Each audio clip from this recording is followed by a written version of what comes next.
Velkommen til endnu en video her på kanalen. I dag, som I kan se, så skal vi lave vores første episode af OG Sports Plus podcast. Som I kan se, har vi hængt to smukke fodboldtrøjer op bag på væggen. Den første, det er Barcelonas hjemmebanetrøje fra den her sæson, der lige er blevet afsluttet desværre. De endte med at vinde ligaen, så det var en god trøje at have med. Så har vi et hold fra Rumænien, FCSB. De fleste af jer derude kender det nok ikke, men det er et hold, som jeg holder med. De vandt ligaen i år, så lad os se, hvordan de klarer det næste sæson. Ja. Og derfor har vi selvfølgelig en lille special thing i den her episode. Det er jo, at vi skal lave Spin the Wheel. Så lad os komme i gang med at se, hvad vi nemlig skal snakke om i den her podcast. Yes. Så find det er selvfølgelig. Vi har skrevet 8 emner ned, og så vil hjulet simpelthen bare bestemme en efter en i kronologisk rækkefølge, hvad vi skal snakke om. Præcis. Så bare kæmpe let's go. Shout til Jeppe Krigsbold. Ja. Er vi klar? Yes. Nicolas Tjordelina, klar? Hvad er det første, vi skal snakke om? Jul. Vi skal snakke om... Ugens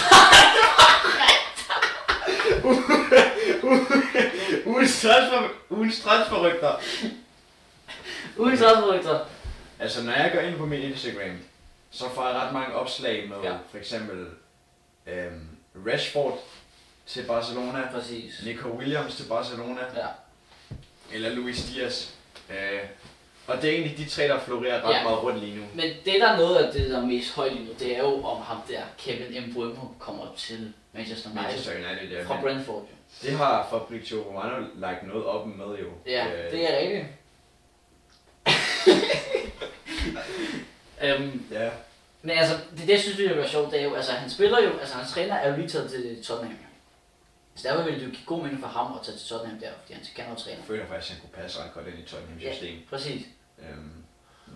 Han passer jo perfekt ind i Brentford. Det er også derfor, jeg er lidt i tvivl om, han vil passe ind i Uniteds spillestil. Men også sådan, jeg føler, at alle dem, der kommer til United, de flopper lidt på en måde. Ja, så man vil jo tænke, at hvis han tog til Manchester United, så kommer han jo til at floppe. Han kommer til, efter 3 år, skulle til et eller andet Saudi-Arabien for bare lige at genopleve sin karriere. Muligvis. Så Tottenham kunne godt være. præcis. Og så er ham der Martis Tell fra Bayern skiftet til Tottenham. Nå ja, På en permanent. det er rigtigt. Så er der 35 millioner euro. Det skal være, hvis jeg ikke... Det må være... Jeg synes ellers, han var jo skadet størstedelen af sæsonen for Tottenham. Så jeg fik ikke rigtig sådan set ham rigtigt. Han spillede jo heller ikke i Europa League-finalen. Og han blev signet på en 6-årig kontrakt. 6-årig? Ja, det er 2031. Ja, okay. Så der er lidt at tage fat i. 6 år? Ja, og så er der selvfølgelig den helt store. Helt store. Nico Williams til Barca. Ja. Altså han har informeret klubben om, at han gerne vil til Barcelona. Ja. Og Bayern München er jo også lidt med i det der race der om at få ham. Men han prioriterer Barcelona over dem. Og han har også gået med til at sådan gå ned i hans løn for at joine Barcelona. Ja. Så er det jo bare vente og se, om det faktisk sker. Fordi den var der jo også sidste år. Ja. Det der rygte, men det blev ikke rigtigt til noget, fordi han gerne vil ligesom blive Bilbao på noget. Men nu ser det ud til, at han gerne vil skifte, så det bliver spændende at se, om han faktisk men vil du, altså som Barca-fan, synes du, det kunne være fedt at få ham? Jeg synes, det kunne være fedt at få ham mest for bredden i truppen. Men jeg ved ikke, om det ville være godt at bænke Rafinha. Nej, men altså... Det er jo, altså bredden vil nok være god, men det kommer også an på, om der kan komme for mange stjerner på det hold, fordi selv Lamine Yamal er jo også meget sådan... Han er jo lidt stjernen. Ja, men spørgsmålet er, om man ligesom ville kunne spille ham som en cam, og så kunne have Rafinha på højre siden, fordi han han plejede faktisk at spille højre kant. Og så have Nico Williams på venstre, Lewandowski på spidsen, og så i stedet for Dani Olmo som cam, så kunne man spille med Lamine Yamal, men måske bare sådan nogle år, når han ligesom har fundet sig til rette på hans position. Præcis. Men altså, ja, altså, hvis de får Nico Williams, tror du så, at I kan vinde The Triple, eller The Four? Ja, jeg ved ikke, jeg troede, at den ville være der i år. Ja, jeg tror det. Men ja. Det var også rigtig, det var ikke en særlig god finale. Jeg tror også Barcelona har Hvis Barca havde været i den finale, så ville det have været en eller anden tæt kamp, tror jeg. Jeg tror også, at Barcelona ville... Det kan godt være, at de havde lukket mange mål ind mod PSG, men jeg tror altså også, at de havde scoret mange mål mod PSG. Det ville give bedst mening, ja. Det ville... Indtil de havde intet at byde med rent offensivt. Og heller ikke defensivt, når man lukker 5 mål ind. Så... Præcis. Så der er lidt transferrygter rundt omkring i verden lige nu. Så jeg tænker, lad os gå videre til det næste emne. Let us see what it is. 3, 2, 1.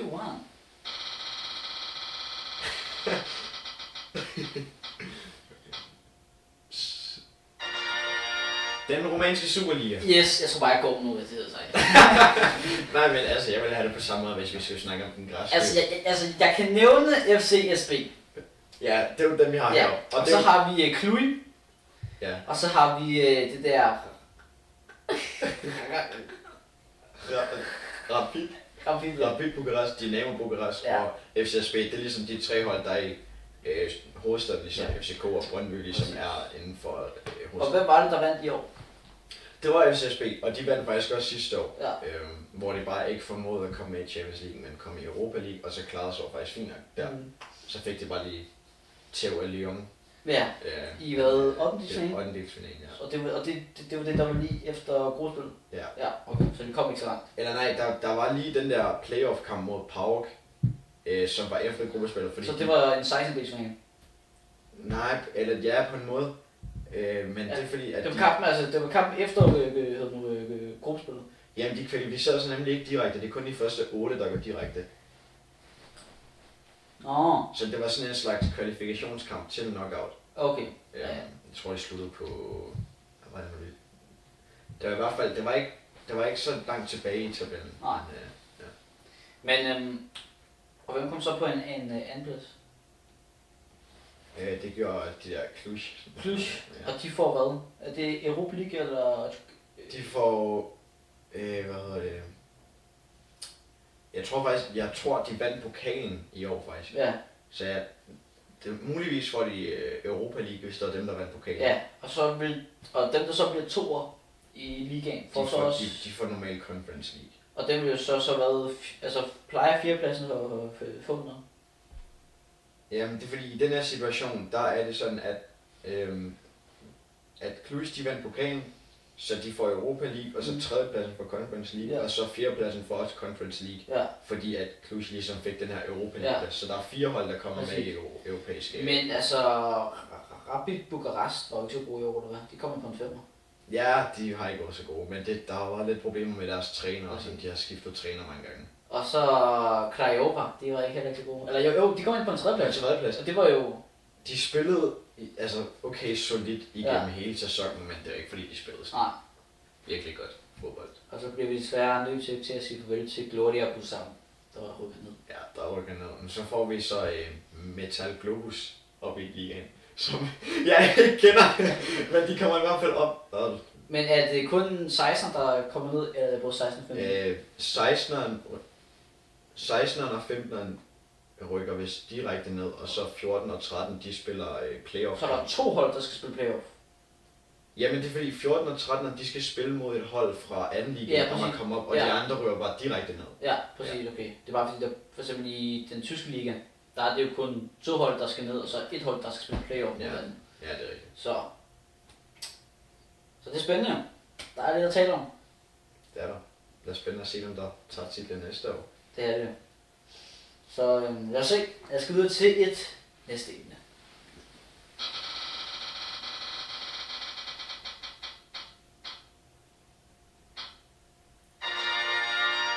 La Liga! Ja, det giver god mening, vi har en Barcelona-trøje. Han er jo stor Barcelona-fan. Jeg er kæmpe Barcelona-fan. Det har jeg lige før. Og det er derfor, at jeg gerne vil have Nico Williams til Barcelona.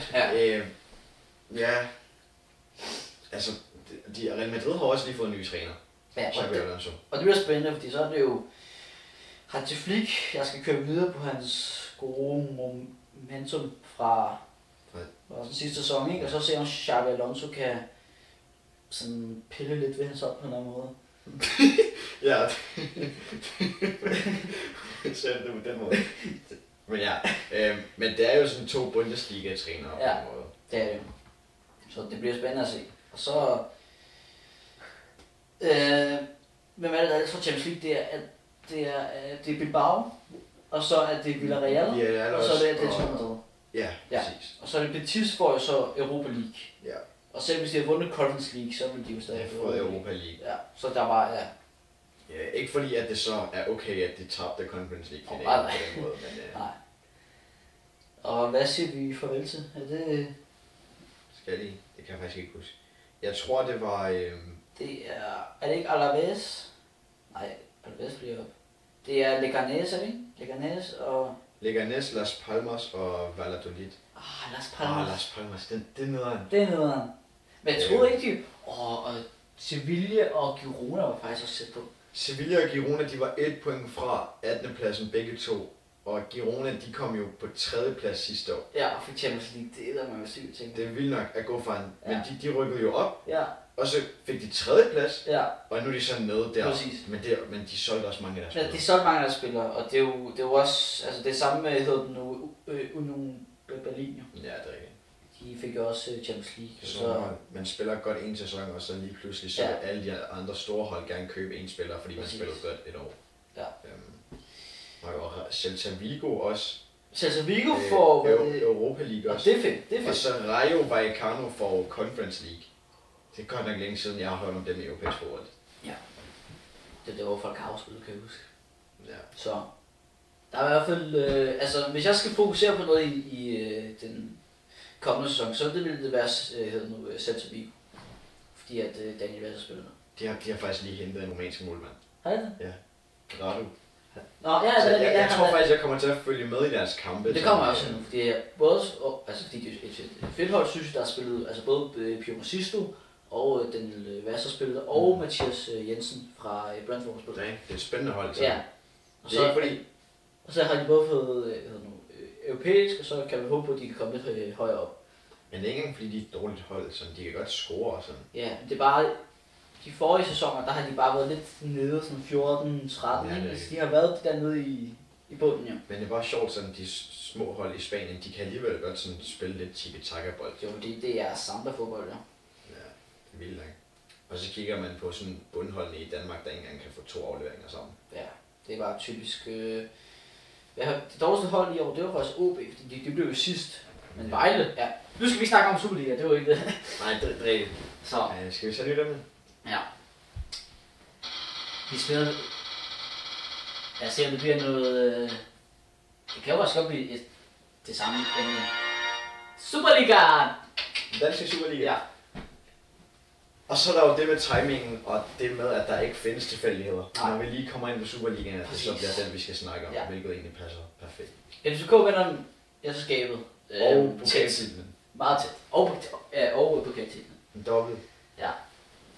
Efter at Midtjylland løftede trofæet sidste år. Ja. Og var det Silkeborg, der vandt pokalen? Ja.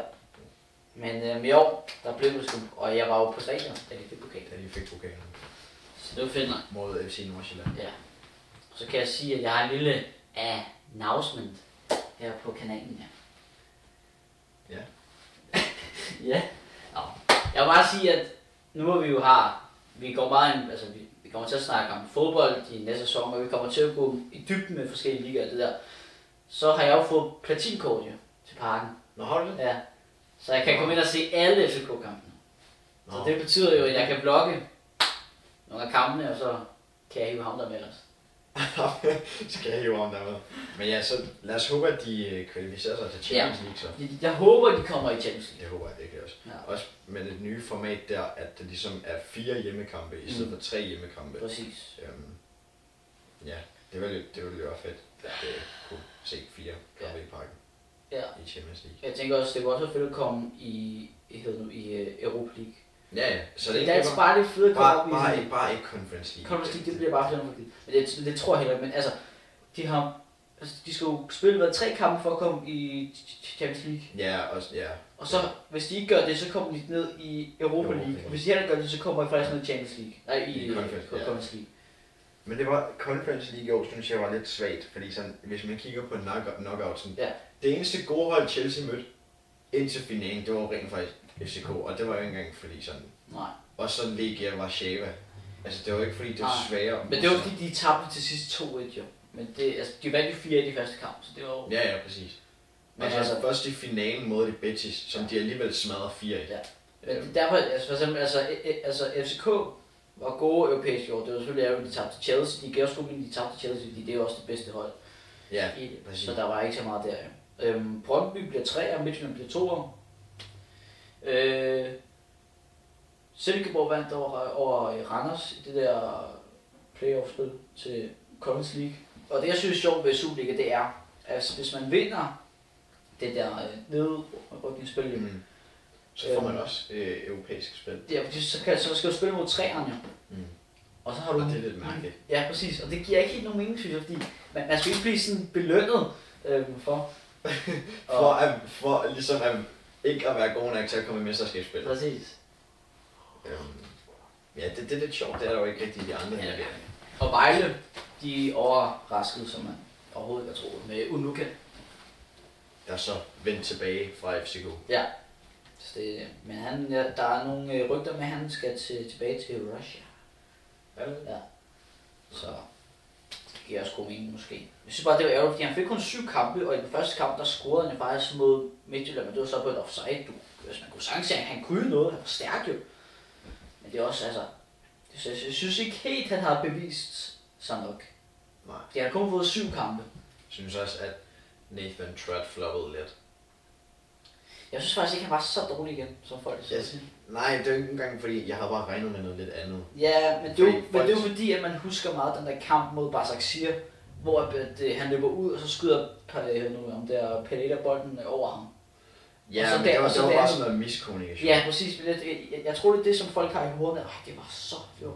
De snakker bare ikke godt sammen, og så tænker man bare, at han var ikke god. Fordi der var den der Brøndby-kamp, hvor han greb bolden med en hånd i luften. Og han var ikke dårlig der, da han kom tilbage, da Ramarsh havde fået rødt kort. Nej, det er ikke. Så. Nå, han kan jo få sådan en fængselsstraf nu jo. Ja, og hvad er det, Huescas? Det også ud til. Ja, det var det der med bilen der. Ja, bilen der. Han kørte ind i en dame eller noget, tror jeg. Gør den? Nej, han kørte bare for hurtigt. Han for hurtigt, ja. Nå, skal vi se? Spin the wheel! Ja. Ja. Skal jeg bare spille? Ja.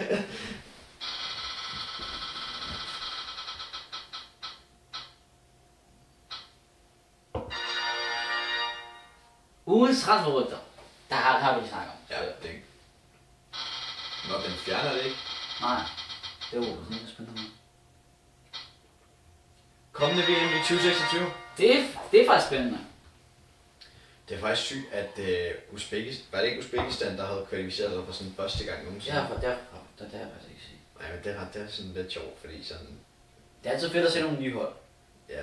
Og det bliver også spændende at se, om Katar kan kvalificere sig, selvom det ikke holder det. Ja, det tror jeg ikke. Nej. Også... Nej, det USA, Canada og Mexico, de er jo direkte videre, vel? Fordi at, ja, præcis. Men det er noget med FIFA gerne vil lave det om, så man skal kvalificere sig. Selvom man holder det. Jeg synes ellers, det er fedt nok, at hvis man afholder det i for eksempel sådan et lille land, ja. Eller sådan, måske et stort land med en lille fodboldnation, ja. som ikke er god til fodbold, at man så kan ligesom komme med til det. Ja, jeg synes også, at man skal på en måde belønnes for, at man har kastet sig så mange penge i at holde VM.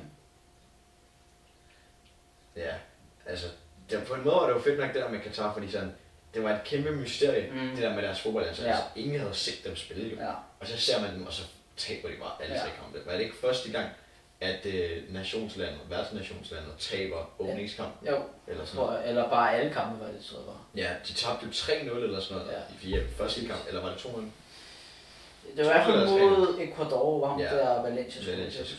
Så, men det bliver også spændende at se, om vi skal sidde sådan kl. 2 om natten og se kampen. Jeg tror, de gør det sådan, så at de europæiske hold, de spiller, ligesom med det her Club World Cup. Ja. De europæiske hold, de spiller sådan, så de europæiske fans kan se det. Og så alle de sydamerikanske hold, de spiller om natten. Ja. Men sådan for eksempel Danmark, hvis de kvalificerer sig, de ville skulle spille sådan noget klokken 18 herovre. Hvor at de sydamerikanske hold, som for eksempel Brasilien eller Argentina, de vil spille klokken 2 om natten. Ja, det er rigtigt. Jeg tror, det er sådan, de kommer til at gøre det. Ja. Men det er spændende at se, hvem der vinder jo, fordi sådan, man tror lidt, Spanien gør det, men de har jo lige tabt Nations League til Portugal. Så sådan, kan de vende tilbage, blive endnu stærkere og vinde? Præcis. Bliver det Argentina igen? Bliver det Tyskland? Bliver det Frankrig med alle deres stjerner? Kan de få det til at sådan fungere? Portugal måske? Jeg ved det sgu ikke. Nej. Jeg håber jo lidt, at Danmark kan bare komme videre til 8. turneringen.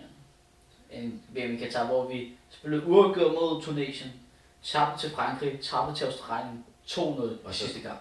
Den bedste kamp, det var jo mod Frankrig. Det var der, hvor spillet var bedst. Præcis. Af en mærkelig grund. Og jeg ved ikke, hvor meget vi tabte i hvert fald. Jeg kan bare huske, at det bare bescorede. Tror jeg. 2-1. Ja. Og Christensen scorede også. Ja. Jeg kan bare huske VM i 2018, ikke? Det var altså bare... Det var altså fedt.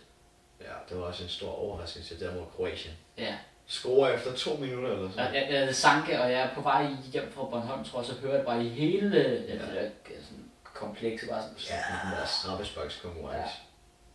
Det var altså... Schmeichel, den havde strafspark til sidst jo. Ja, lige til sidste kampen, hvor han griber den. Ja, det godt. Men jeg ved faktisk ikke, om den vil blive taget om i dag, fordi det ligner, han hopper meget ud. Det ligner lidt, han ikke var på stregen. Præcis, men altså... Men altså, det er 2018, altså. Ja, og det var også dengang, hvor der ikke var, det var selvfølgelig. Ja. Så det bliver spændende, 2026. Vi skal måske derover, vi kan ikke helt til at sige noget nu jo. Det kommer an på, altså billetterne til Club World Cup er ekstremt billige jo. Præcis. Det var sådan noget $4. Ja. Fordi at de skal bare sælge billetterne. Det er også mærkeligt at holde det i USA, når der ikke er nogen, der ser. Så vi kan ikke love noget nu, men vi har i hvert fald tænkt os. Måske gør det. Måske. Tror vi tager det sidste emne for i dag. Skal vi se, hvad det bliver?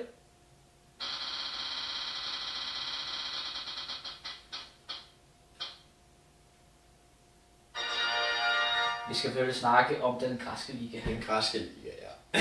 Så er det min tur til at sige selv. Ja. Altså, Olympiakos vandt jo i år meget, meget suverænt. De var, tror jeg, vandt 20 point over Panathinaikos, AEK Athen og PAOK. Og hvem var det, der blev 2, 3 og 4? Der? Toren blev Panathinaikos, tror jeg. PAOK blev 3, og så AEK Athen blev 4. Ja, og det er de 4 hold, som jeg kender fra den liga. Præcis. PAOK, de har jo ham der, den romanske træner, det er derfor, jeg sådan kender dem og nogle af deres spillere. Og så, jeg så dem jo også der, da de spillede i Parken, hvor de vandt 2-1. Ja. Men ja, Olympiakos er vel nok det stærkeste af de 3, eller af de 4 hold. Ja. Men altså, noget jeg faktisk lige kom til at tænke på før med det rumænske, det er jo, at FCSB's træner faktisk hedder Elias. Ja, han er fra Cypern. Ja, præcis, og det fandt jeg ud af det pludselig. Ja. Nå, det var Olympiakos vandt med 75 point. Toer blev Panathinaikos med 59, så de vandt faktisk med 26 point over. Hold op. Og så vandt PAOK FC med, så kom PAOK på en tredjeplads med 68, og så kom AEK Athen på en 4 med 63. Og det gør, at både 1 og 2, Panathinaikos og Olympiakos kan kvalificere sig til Champions League. Det ligner her, at det Olympiakos er garanteret Champions League, hvor toren så skal kvalificere sig. Det ligner at førstepladsen er direkte videre. Og så treeren skal så kvalificere sig til Europa League, og så skal AEK Athen kvalificere sig til Conference League.